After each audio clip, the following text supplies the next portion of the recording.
સુખી કરી શકું, ફક્ત 5 વર્ષ. પછી પાછો તું હતો તેવો ને તેવો થઈ જઈશ. એટલે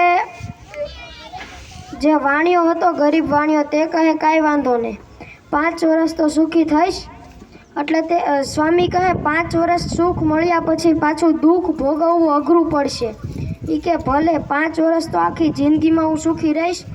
એટલે સ્વામીએ કીધું, જા, કાલથી તારા સુખના દાડા ચાલુ.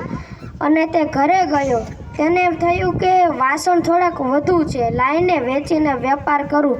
કોઈ સાધુના આશીર્વાદથી કાંઈ થઈ નથી જવાનું, તે તો બુદ્ધિમાં ક્લિક થાય, અને બુદ્ધિમાં જે ક્લિક થાય તે થઈને જ રહે. એટલે તેણે ધંધો શરૂ કર્યો અને પૈસા આવવાના શરૂ થઈ ગયા. પછી તેની આગળ પાછળ માણા ફરવા લાગ્યા. માણા કહે ને કે નાણાં આવે ને માણા આવે.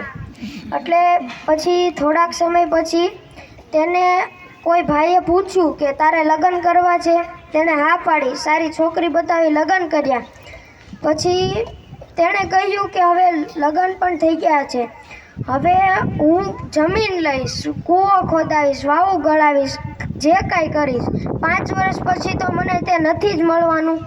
એટલે અત્યારે લાઈને પૈસા છે તો તેનાથી પુણ્ય કમાઈ લઉં.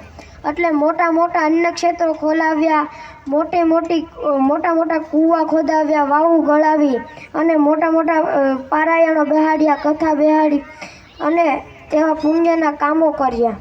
પછી 5 વર્ષ પૂરા થયા અને તે સાધુ પાછા તે ગામમાં ફર્યા. તો તે સાધુ આવ્યા તેમ તેને કોકે કહ્યું. એટલે તે દોડી અને સાધુના પગમાં પડી ગયો. ત્યાં ધૂળમાં દંડવત પ્રણામ કરવા લાગ્યો તે ગરીબ વાણિયો. હવે તે સાધુ કહે કે હવે કાલથી તારા સુખના દાડા પૂરા, તારા 5 વર્ષ પૂરા થઈ જશે, તૈયાર થઈ જા પાછી હતી તેવી ને તેવી જિંદગી જીવવા. એ કે સ્વામી, મેં 5 વર્ષમાં જે કરવાનું હતું ને તે કરી લીધું, ઘણું પુણ્ય કામ્યું છે. એટલે સાધુ કહે લાય તારું પ્રારબ્ધ પાછું જોવા દે. પાછું તેનું પ્રારબ્ધ જોયું તો તે પ્રારબ્ધમાં જોયું કે ત્યાં ધામમાં ચોપડાના ચોપડા બધું જમા જમા જમા. તે વાણિયાની જે આખી જિંદગી દુઃખમય હતી ને એની જગ્યાએ સુખમય થઈ ગઈ. આના ઉપરથી હું એટલું જ કહેવા માગું છું કે સત્કર્મ કરો અને પુણ્યના કામો કરો.